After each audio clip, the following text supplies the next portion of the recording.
여러분 반갑습니다. 오늘 이 시간에는 수시 전형에 대해서 좀 더 구체적으로 살펴보는 시간을 갖도록 하겠습니다. 전체 모집 인원의 75.7%, 대학 신입생 4명 가운데 3명을 선발할 만큼 비중이 큰 수시 전형은 역시 확실한 준비와 현명한 선택, 이거 요구됩니다. 오늘도 입시 전문가들이 함께해서 구체적인 수시 전략에 관해 다각도로 짚어보겠습니다. UA 교육평가연구소 백성환 부소장, 이천청솔 기숙학원 김영문 원장 함께 모셨습니다. 안녕하십니까? 어서 오십시오. 예, 안녕하세요. 반갑습니다.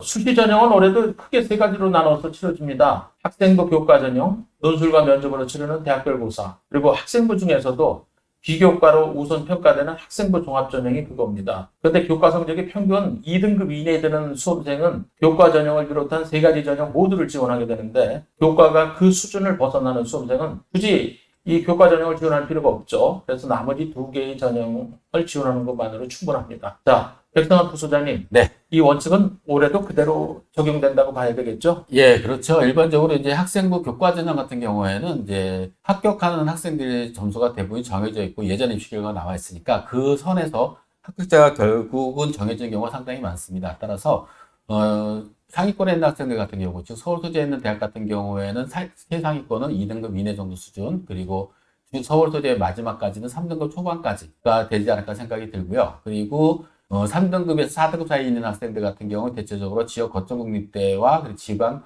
사립대에서 조금 인기 있는 학과에 지원한 경우들이 상당히 많이 있다고 보여지고요. 그리고 거기에 따라서 이제 학생부 종합 전형도 같이 나누어서 지원하면 되지 않을까 생각합니다.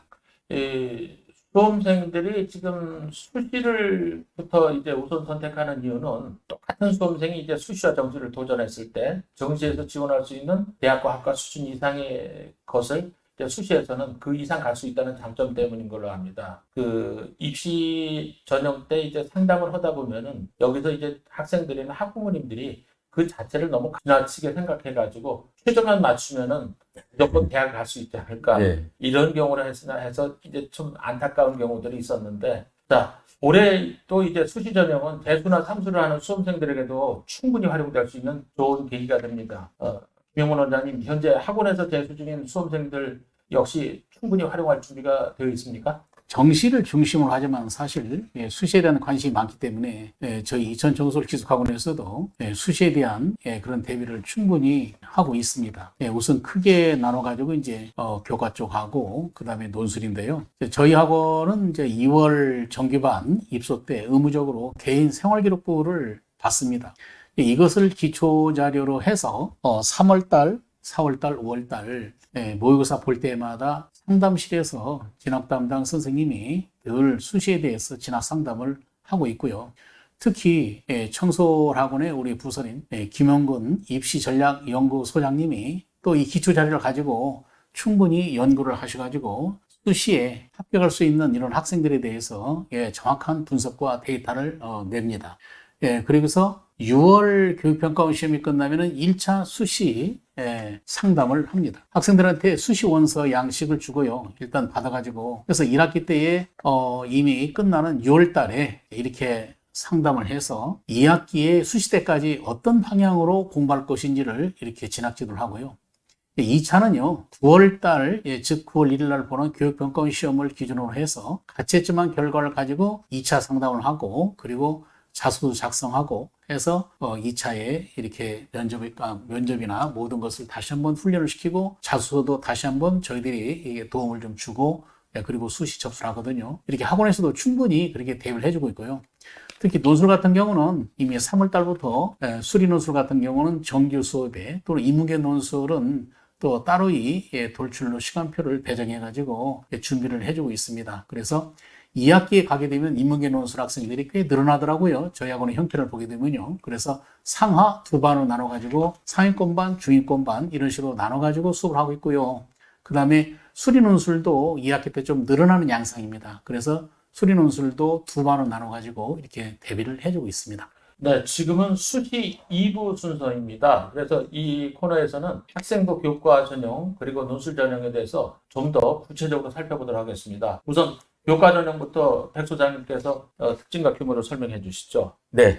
학생부 교과 전형은 전체 대학 입시 모집 정원에서 약 42.9%로 가장 많은 학생을 선발합니다. 그래서 학생부 교과 전형은 서울대를 제외하고는 모든 대학에서 선발하고 있다고 보시면 될 것 같습니다. 근데 이제 학생부 교과 전형에 지원할 때 주의해야 될 사항이 첫 번째가 있습니다. 먼저 필수적으로 확인해야 될 사항을 보게 되면 첫 번째, 대학에서 입시 결과를 발표를 하죠. 그러면 입시 결과를 가지고 기준을 삼아서 이제 학생들이 지원하게 되는데, 이때 입시 결과가 나온 학생부 등급 기준이 어떤 기준이냐를 살펴봐야 됩니다. 즉, 대학마다 학생부 내신 성적을 반영하는 기준이 다 다르거든요. 정시 모듈도 다 다르죠. 대학마다 국어, 수학, 영어, 탐구 영역 반영 비율이 다르듯이 대학들도 학생부 교과 전형에서는 다르게 반영하고 있습니다. 첫 번째 살펴봐야 될 것들이 반영 과목이 어떻게 되느냐, 전 과목을 반영하느냐, 주요 교과만 반영하느냐, 이런 과목에 관련된 것들을 봐야 되겠고요. 또 하나는 주요 교과, 국어, 영어, 수학, 탐구를 반영하지만 이때 과목 수를 전 과목이냐, 일부 주요 우수 과목만 반영하느냐, 이런 식으로 나눠지기 때문에 거기에 따라서 유불리가 발생할 수 있습니다. 그래서 반드시 과목 수를 확인하셔야 되겠고요. 그리고 일부 대학들 같은 경우에는 학년별 반영비를 줍니다. 즉, 지금 1학년은 공통 과목이죠. 그리고 2학년, 3학년 때부터 선택 과목이기 때문에 많은 대학들이 예를 들면 1학년 때는 20%, 2학년 때 40%, 3학년 때 40%를 두는 대학도 있고요. 그리고 어떤 대학들은 1, 2, 3학년 구분 없이 100%를 두는 대학들도 있습니다. 따라서 내가 유리하게 반영될 수 있는, 내가 공부를 제일 잘한 학년도를 제일 많이 반영한 대학이 어디냐를 반드시 따져봐야 되겠고요. 그리고 이제 산술 지표라는 것들이 있는데, 이는 등급을 반영할 때 등급을 점수로 반영하느냐, 혹은 등급을 지점수, 즉 표준 점수로 환산해서 반영하느냐에 따라서 유불리도 발생할 수 있습니다. 그것도 따져봐야 되겠고요. 그리고 내신 성적 등급을 적용할 때 이수 단위를 적용하느냐, 적용하지 않느냐의 문제, 그리고 과목별 반영 비율이 달라지느냐 문제도 있습니다. 예를 들면은 자연계에서 수학과 과학의 반영 비율이 더 높은 대학들도 있습니다. 그렇기 때문에 그런 대학에서 반영하는 학생부 교과 반영 방법에 대한 것들 잘 확인해야 되겠고요. 두 번째는 수능 최저학력 기준이 있느냐 없느냐입니다. 즉 대부분의 대학들 중에서 수능 최저학력 기준이 없는 대학들은 일반적으로 내신 성적이 좋은 편입니다. 비슷한 수준에 있는 대학에서. 그리고 수능 최저학력 기준이 있으면 다소 내신 성적이 좀 떨어져도 수능 최저학력 기준을 충족하게 되면 합격할 가능성이 상당히 높은 대학들도 있고요. 거기에 따라서 수능 준비 여부에 따라서 또 지원하는 것도 낮아질 수가 있습니다.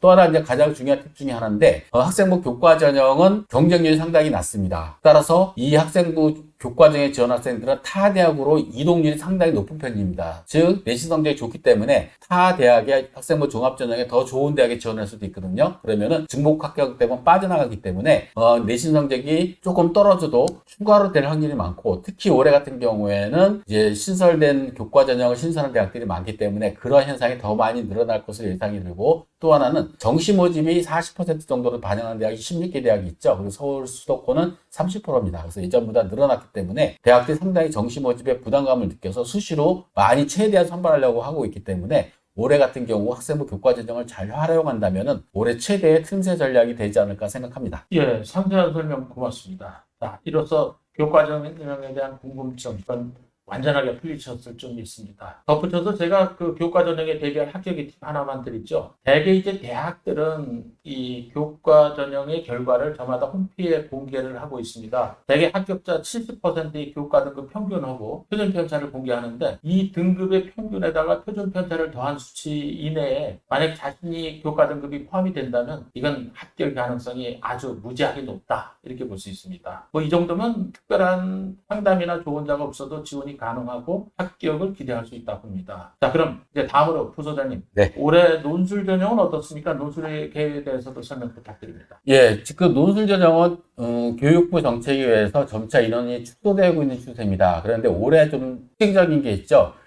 작년까지 적성고사를 반영했던 이제 가천대라든가 수원대, 그리고 고려대 세종 캠퍼스가 적성고사를 폐지함으로 인해서 이 세 개 대학이 논술 전형으로 돌아섰습니다. 그래서 올해 같은 경우에는 11,042명, 그리고 작년보다는 93명이 감소를 한 인원이긴 하지만 상당수 많은 학생이 늘었고요. 특히 주목해봐야 될 대학이 가천대에서 선발한 인원이 거의 1,000명대로 육박합니다. 그래서 상당수 많은 학생을 가천대에서 선발하고 있기 때문에 중위권에 있는 학생들 중에서 수능 최저학력 기준이 또 가천대가 그렇게 크게 높지도 않고요. 그럴 경우에는 가천대도 한번 노려볼만 하고요. 제가 상담했던 학생들 중에 상당수 많은 학생들이 가천대를 지원하려고 하는 학생들이 상당히 많이 있습니다. 그래서 가천대도 한번 고려를 해보셔야 되는데, 이때 이제 가천대에서 처음이니까, 처음 신설하는 대학들, 고려대 세종이라든가 수원대 같은 경우에는 처음이기 때문에 각 대학에서 실시하는 모의 논술이라든가 입시 전형 요강을 상세히 살펴봐서 평가 방법을 보고 대학을 선택하는 것이 중요하지 않을까 생각합니다. 금년도 이제 수시에서 사실상 그 좀 많이 아쉬운 점이 있다면은 적성평가 시험이 완전히 이제 폐지됐다는 겁니다. 이 중위권 수험생들 특히 3등급부터 한 3, 4, 5등급 이런 학생들한테는 논술로도 면접으로도 준비해가지고 가기 마땅치가 않다. 그런 학생들이 지금 적성평가 시험에 응시를 했었고 수능하고 아주 흡사하면서 수능보다 참 많이 쉬웠습니다. 근데 이제 이게 교육당국의 정책적인 부분 때문에 이제 없어져가지고 일선에서도 굉장히 아쉬움을 표현합니다. 자, 그런데 이제 그렇다면은 이 적성에 대한 아쉬움은 이제 있고 논술에 대해서 봐야 되는데 논술은 역시 매년 많은 수험생이 지원을 하지만 단순한 이제 글쓰기가 아니기 때문에 실패 보는 경우가 비일비재합니다. 특히 수학과 과학에서는 굉장히 심층적인 지식을 묻는데 이런 자연계 논술뿐만 아니라 인문계 논술에서도 우리 학생들이 쉽게 접근하기는 좀 어려운 부분이 많죠. 예, 그렇죠. 일반적으로 이제 논술 전형 같은 경우 대다수의 많은 학생들이 이제 내신 성적 안 되고 비교과 안 되고 그리고 수능 준비하면서 한 번 더 해보자 하는 심사로 지원하는 경우도 많고 그리고 상당수 많은 학생들이 호수가 또 많죠. 수능 최저력 기준이 안 되는데 수능 후에 논술을 보니까 수능 공부 열심히 해서 논술 시험 봐야지 하는 학생들이 상당히 많은데 이제 이게 여기부터가 이제 잘못된 부분이 상당히 많죠. 그래서 자기 수준, 자기 학력 수준을 고려해야 되는데 만일 수능 최저력 기준을 통과할 수 있다 생각이 들면은 그 대학 내가 목표로 한 대학의 모의 논술 문제라든가 기출 문제라든가 그걸 한번 먼저 풀어보고 풀 수 있는 능력이 되는지를 살펴보는 것이 가장 중요하지 않을까 생각합니다.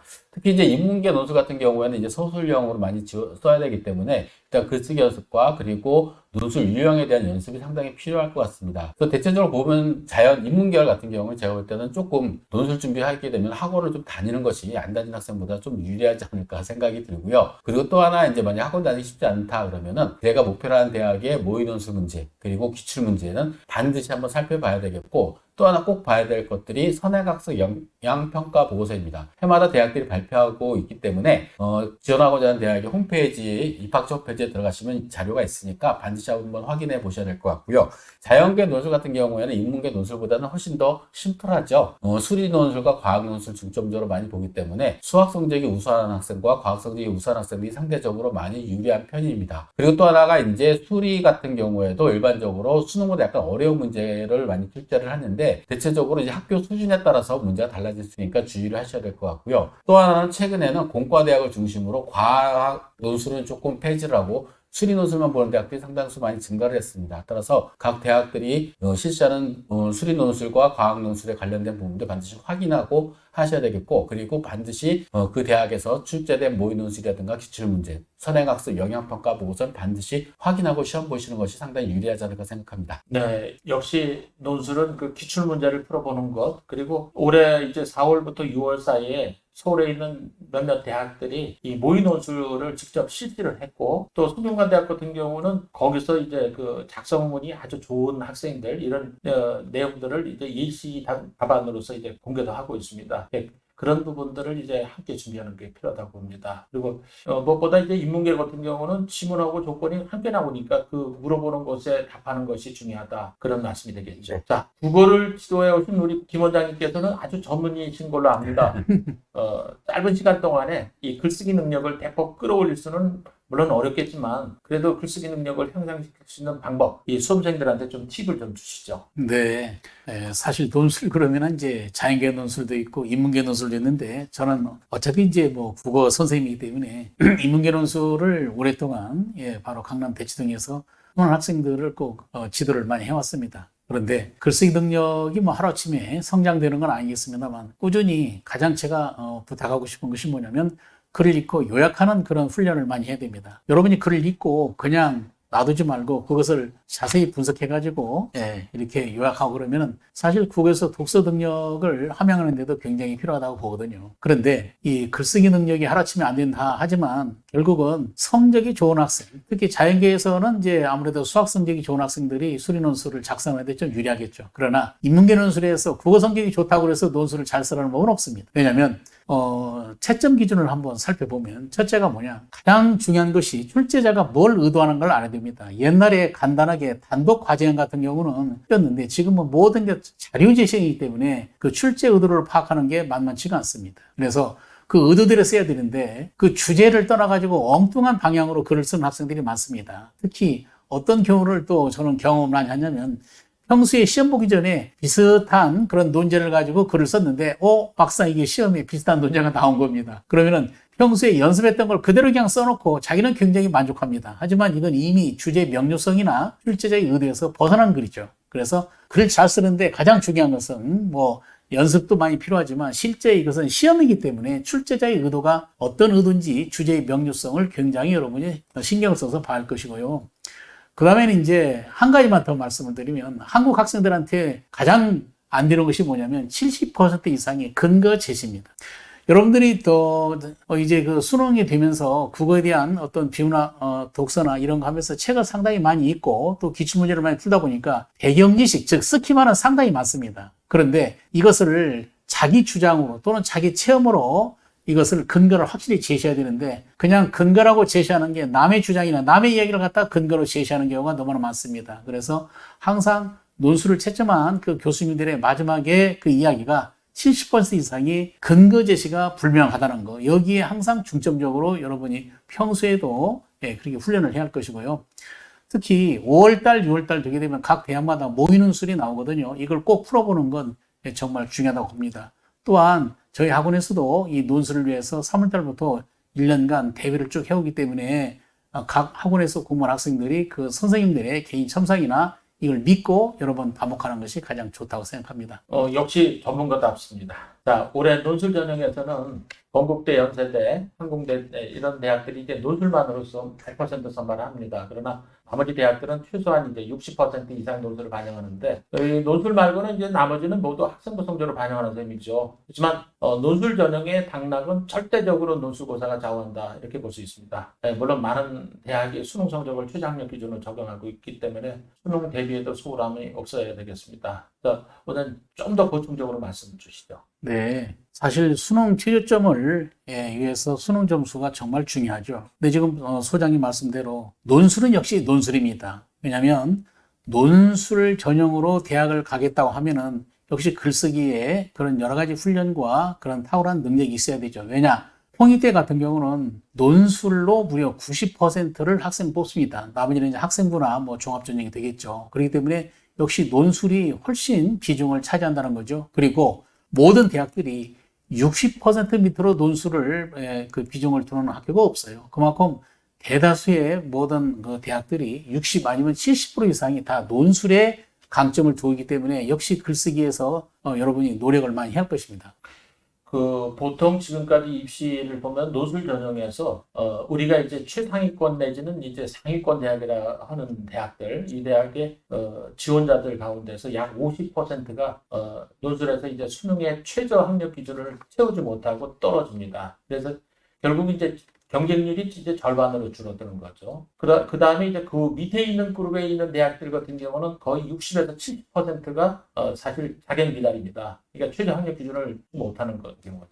이런 부분들도 이제 특별하게 신경 써야 될 것 같습니다. 자, 특정한 과목에 강하거나 취약한 부분을 갖고 있는 수험생들에겐 오늘 이 시간이 눈에 확 띄일 전략적인 요소가 될 수 있다고 봅니다. 자, 지금까지 수시의 주요 전형인 교과와 논술 전형에 대해서 얘기 나눴습니다. 오늘 큰 도움이 됐기를 기대합니다. 좋은 말씀 감사합니다. 지금까지 백승환 부소장님, 김영문 원장님 함께했습니다.